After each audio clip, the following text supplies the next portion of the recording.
আমার কাছে তোমরা শুনিয়া যাও, যদি আল্লাহ তোমার ঘরে বিয়া শাদী হয় জামাইরা কোনোদিন বানা পারবো না, আমার কাছে পানি পরা নিয়ে যাও।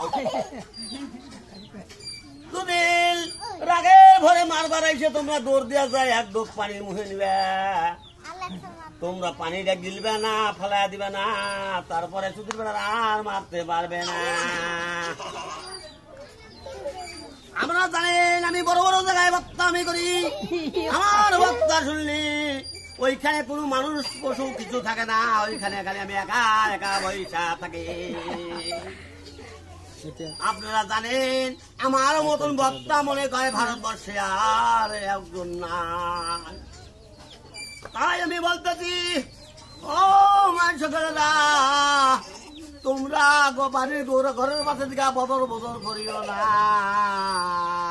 বুধুর গাতার করে তোমরা কথা কও, পুরুষরা মনে করে না জানি আমাকে গাড়ি পক্ষ ওই কথা মনে করি না, সবাই সবাই করে আমার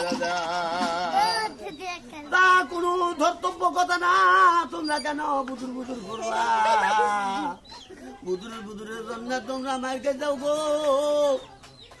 তার জন্য আমরা কেউ দায়ী নই নাকি ব্যাপার। দর্শক ভাইয়েরা আপনারা আমার এই ভিডিওটা দিয়ে বেশি বেশি শেয়ার করবেন আর মেয়ে মানুষকে বঞ্চায়া দিবেন আপনারা।